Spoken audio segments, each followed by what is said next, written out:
Welcome to DS study circle.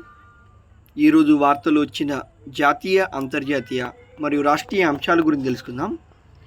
మరి ఈరోజు మన ఫస్ట్ టాపిక్, ఉగ్రం ప్రభుత్వ రంగ సంస్థ అయిన DRDO defence research and development organisation తొలిసారిగా ఒక ప్రైవేట్ రంగ సంస్థతో కలిసి ఉగ్రం అనే ఒక పేరుతో అసాల్ట్ దాడి చేసే రైఫిల్ని స్వదేశీ పరిజ్ఞానంతో అభివృద్ధి చేసింది.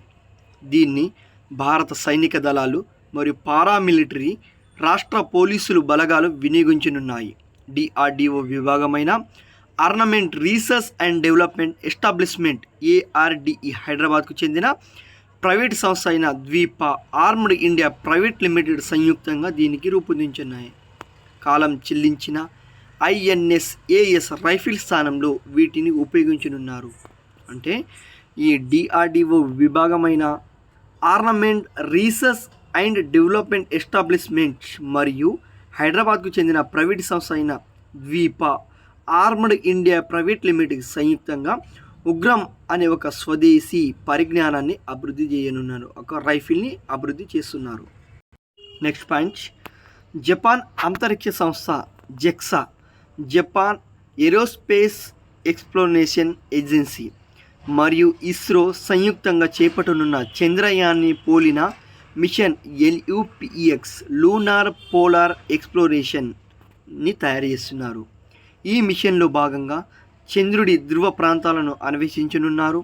చంద్రుడిపై ఉన్న మంచు, నీటి వనరులను అన్వేషించడం LUPEX యొక్క ప్రాథమిక లక్ష్యం. మిషన్కి కావలసిన రోవర్ లాంచ్ వెహికల్ రాకెట్ని జపాన్ సమకూర్చితే భారత్ ల్యాండర్ని అభివృద్ధి చేయడమే కాకుండా ఆపరేటర్ కూడా చేయనుంది. LUPEX రోవర్లో జపాన్తో పాటు భారత్, అమెరికా, యూరోప్లో అభివృద్ధి చేసిన పరికరాలు కూడా ఉంటున్నాయి. చంద్రుడి ఉపరితలంపై తిరిగి రోవర్లోని పరికరాలను చంద్రుడిపై నుంచి మట్టిని లేదా ఇతర పదార్థాలను పరిశోధించడమే కాకుండా కొంత పరిమాణాన్ని కూడా భూమికి తీసుకురానున్నాయి. 2025 నాటికి చేపట్టే ఈ LUPEX మిషన్ 2040 నాటికి భారతీయుడి చంద్రమండలంపై పంపే యాత్రకి ఒక ముందస్తు మిషన్ కానుంది. ఓకేనా, దీన్ని జపాన్తో మరియు ఇస్రో సంయుక్తంగా ఈ ప్రాజెక్ట్ని చేపట్టనుంది. నెక్స్ట్ పాయింట్, మొబైల్ ఫోన్ను మనం ఎక్కడైనా మర్చిపోయినా మరియు ఎలాంటి సిమ్లను కూడా మర్చిపోయినా తెలుసుకోవడానికి ఒక పోర్టల్ని తయారు చేశారు. ఒకప్పుడు మెట్రో నగరాలకే పరిమితమైన సైబర్ నేరాలను ఇప్పుడు గ్రామీణ ప్రాంతాలలో కూడా ప్రజలను పీల్చిపిప్పుతున్నాయి. అంటే గ్రామీణ ప్రాంతాలలో కూడా ఆ సైబర్ నేరగాలను వదలలేకపోతున్నారు. మరియు అలాంటి సైబర్ నేరగాలను పసిగట్టి ఒక పోర్టల్ని తయారు చేశారు. మరి సైబర్ నేరాలకు నియంత్రణకు ప్రభుత్వ యంత్రాంగం ఎప్పటికప్పుడు చర్యలు తీసుకుంటుంది. ఈ క్రమంలోనే డిపార్ట్మెంట్ ఆఫ్ టెలికమ్యూనికేషన్ ఆధ్వర్యంలో సంచార్ సాధి పోర్టల్ను అందుబాటులోకి తెచ్చాయి. ఓకేనా, ఈ పోర్టల్లోకి వెళితే సంచార్ సాధి పోర్టల్లోకి వెళ్ళినప్పుడు సెలిఫోన్, సిమ్ కార్డులకు సంబంధించిన విలువైన సమాచారాన్ని కూడా తెలుసుకోవచ్చు. దీంతోపాటు సైబర్ నేరాల నుంచి తప్పించుకునేందుకు అవసరమైన విషయాలు కూడా తెలుసుకునేందుకు దీన్ని సంచార్ సాధి అనే ఒక పోర్టల్ను తయారు చేశారు. సంచార్ సాధి అనే ఒక పోర్టల్ను డిపార్ట్మెంట్ ఆఫ్ టెలికమ్యూనికేషన్ ఆధ్వర్యంలో దీన్ని ప్రారంభించారు. నెక్స్ట్ పాయింట్, గుజరాత్లో అతిపెద్ద పాము శిలాజం లభ్యం. వాసుకి ఇండికస్గా పేరు పెట్టిన పరిశోధకులు ఇక్కడ గుజరాత్లోని కచ్ జిల్లాలో లభించిన శిలాజాలపై IIT రూర్కీ జరిపిన పరిశోధనలో ఆసక్తికర అంశాలు బయటపడ్డాయి. సైంటిఫిక్ రిపోర్ట్స్ అనే జర్నల్లో ఇందుకు సంబంధించిన వివరాలు కూడా ప్రచురించమయ్యాయి. పనంద్రాల్ లిగ్నైట్ మైన్లో దొరికిన 27 పాము ఎముకలను ప్రపంచంలోని అతిపెద్ద పాము వెన్నుముకకు చెందినవని పరిశోధకులు గుర్తించారు. మరి ఈ పాము పేరు పెరైనా వాసుకి కలిసి వచ్చేలా వాసుకి ఇండికస్ అని దీన్ని పేరు పెట్టారు. అంటే ఈ పాము గుజరాత్లో అతిపెద్ద పాము శిలాజం లభ్యమైంది. మరి ఈ పాము యొక్క పేరు వాసుకి అని ఉంటే దీని యొక్క పేరు వాసుకి ఇండికస్ అని శాస్త్రవేత్తలు పేరు పెట్టారు.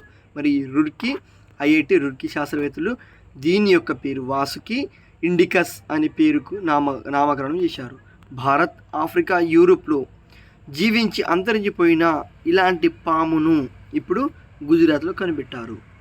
నెక్స్ట్ పాయింట్, అతిపెద్ద సోలార్ ప్లాంట్ మన దగ్గరే, అంటే మన ఇండియాలోని.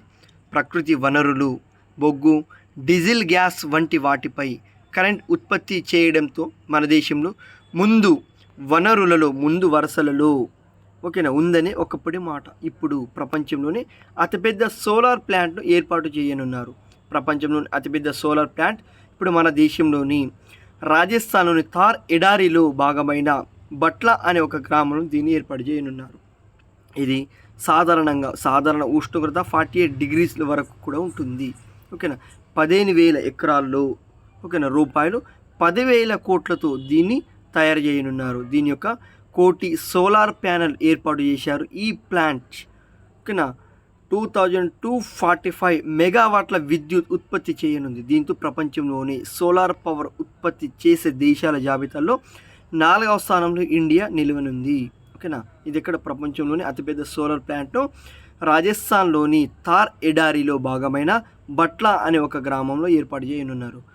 ప్రపంచంలోనే సోలార్ పవర్ ఉత్పత్తిలో మన దేశం ఇండియా యొక్క స్థానం 4వ స్థానం నిలిచింది. నెక్స్ట్ పాయింట్, బంగారాన్ని చిమ్ముతున్న మౌంట్ ఎరెబస్ అగ్నిపర్వతం.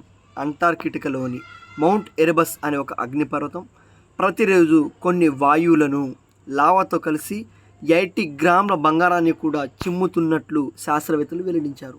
1972 నుంచి ఇప్పటి వరకు ఈ అగ్నిపర్వతం నుంచి సుమారు 18 కిలోల బంగారు రేణువులను ధూళి రూపంలో వాతావరణంలోకి చేరుకున్నట్లు శాస్త్రవేత్తలు పేర్కొన్నారు. అంటే మౌంట్ ఎరెబస్ అనే ఒక అగ్నిపర్వతం అంటార్కిటికా ఖండంలోని మౌంట్ ఎరెబస్ అనే ఒక అగ్నిపర్వతం ప్రతిరోజు కొన్ని వాయువులతో పాటు 50 గ్రాముల బంగారాన్ని కూడా వాతావరణంలోకి వెదజల్లుతుంది. Next point, national civil services day 2024. Civil servant దేశంలో పరిపాలన యంత్రాంగంలో చేస్తున్న ఆదర్శప్రాయమైన సేవలకు గుర్తించడంతో పాటు వారి విజయాలను కూడా తెలియజేస్తుంది. ఇలా తెలియజేస్తూ గుర్తుగా భారతదేశం ప్రతిసారి ఏప్రిల్ 21న జాతీయ పౌర సేవల దినోత్సవంగా జరుపుకుంటారు.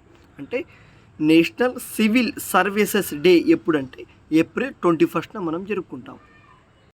నెక్స్ట్ పాయింట్, సైన్స్ శక్తిగా వృద్ధి చెందేందుకు అడుగులేస్తున్న భారత్. ప్రపంచంలోని ఆర్థిక శక్తిగా ఎదుగుతున్న భారత్ శాస్త్ర సాంకేతిక రంగాలలోనూ సత్తా చాటనుంది. మరి ఇందుకు పరిశోధన, అభివృద్ధి, R&Dకి కేటాయింపులు పెంచాలని, ముఖ్యంగా ప్రైవేట్ రంగం నుంచి మరింతగా చొరవ అవసరమని ప్రముఖ సైన్స్ వార్తాపత్రిక అయిన నేచర్ పేర్కొన్నది. అంటే సైన్స్ శక్తిగా వృద్ధి చెందేందుకు అడుగులేస్తున్న India. Next point, Doordarshan news channel లోగోను కలర్గా మార్పు. కేంద్ర ప్రభుత్వ జాతీయ television channel Doordarshan news channel లోగోతో పాటు న్యూస్ అనే ఒక అక్షరాలను కూడా కాషాయ రంగులోకి మార్చనున్న కేంద్ర ప్రభుత్వం. మరి ఈ దూరదర్శన్ లోగో కలర్ను మార్చడం అనేది ఒక మత ఉద్రిక్తలను పెంచడంతో పాటు దేశంలో కొన్ని సంఘటనలు కూడా చేసే అవకాశం ఉందని కేరళ సీఎం పినరయి విజయన్ గారు తీవ్రంగా ఖండించారు. ఎంతో చరిత్ర ఉన్న డిడి న్యూస్ లోగో కాషాయం రంగులోకి మారిపోయిందని, ఇది ప్రసార భారతి కాదు, ప్రసార భారతి అని గతంలో దూరదర్శన్ సీఈఓగా పనిచేసిన టీఎంసీ ఎంపీ అయిన జవహర్ సర్కార్ గారు వివరించారు. దీన్ని కూడా విమర్శించారు. అంటే దూరదర్శన్ న్యూస్ ఛానల్ లోగోను మార్చనున్నారు కేంద్ర ప్రభుత్వం. ఒకసారి ర్యాపిడ్గా రివిజన్ చేసుకుందాం. ప్రభుత్వ రంగ సంస్థ అయిన DRDO, defence research and development organisation తొలిసారిగా ఒక ప్రైవేట్ రంగ సంస్థతో కలిసి ఉగ్రం అనే ఒక ఆస్టాల్ రైఫిల్ని స్వదేశీ పరిజ్ఞానంతో అభివృద్ధి చేసింది. నెక్స్ట్ పాయింట్, జపాన్ అంతరిక్ష సంస్థ JAXA, Japan aerospace exploration agency ISRO సంయుక్తంగా చేపట్టనున్న చంద్రయాన్ని పోలిన మిషన్ LUPEX లూనార్ పోలార్ ఎక్స్ప్లోరేషన్ను తయారు చేయనున్నారు. నెక్స్ట్ పాయింట్, ఫోన్ పోయినప్పుడు కూడా దొరికే అవకాశం ఉందని, ఓకేనా. డిపార్ట్మెంట్ ఆఫ్ టెలికమ్యూనికేషన్ ఆధ్వర్యంలో సంచార్ సాది అనే ఒక పోర్టల్ను ప్రారంభించారు. నెక్స్ట్ పాయింట్, గుజరాత్లో అతిపెద్ద పాము శిలాజం లభ్యం. మరియు ఈ పాముకు వాసుకి ఇండికస్ అని పేరు కూడా నామకరణం చేశారు రుర్కీ శాస్త్రవేత్తలు. నెక్స్ట్ పాయింట్, అతిపెద్ద సోలార్ ప్లాంట్ను మన ఇండియాలోని మరియు ఇక్కడ ప్రపంచంలోని అతిపెద్ద సోలార్ ప్లాంట్ ఏర్పాటుకు రాజస్థాన్లోని థార్ ఎడారిలో భాగమైన బట్లా అనే ఒక గ్రామంలో దీన్ని ఏర్పాటు చేస్తున్నారు. మరియు ఈ సోలార్ పవర్ ఉత్పత్తిలో మన ఇండియా యొక్క స్థానం ప్రపంచంలోని 4వ స్థానం. నెక్స్ట్ పాయింట్, బంగారాన్ని చిమ్ముతున్న మౌంట్ ఎరోబస్ ఒక అగ్నిపర్వతం. ఇది అంటార్కిటిక్ ఖండంలోని మౌంట్ ఎరోబస్ అనే ఒక అగ్నిపర్వతం ప్రతిరోజు కొన్ని వాయువులతో కలిసి, ఓకేనా, లావాతో కలిపి 80 గ్రాముల బంగారాన్ని కూడా చిమ్ముతుందని శాస్త్రవేత్తలు పేర్కొన్నారు. Next point, national civil services day 2024 April 21న ప్రతి సంవత్సరం జాతీయ పౌర సేవల దినోత్సవంగా మనం నిర్వహించుకుంటాం. నెక్స్ట్ పాయింట్, సైన్స్ శక్తిగా వృద్ధి చెందుతున్న Bharat. Next point, Doordarshan channel లోగోను మార్చనున్న కేంద్ర ప్రభుత్వం. ఇక్కడ థ్యాంక్ యూ ఫ్రెండ్స్. ఏవైతే మిస్ అయిన అంశాలు ఉంటాయో రేపటి DS study circle online channel మనం తెలుసుకుందాం.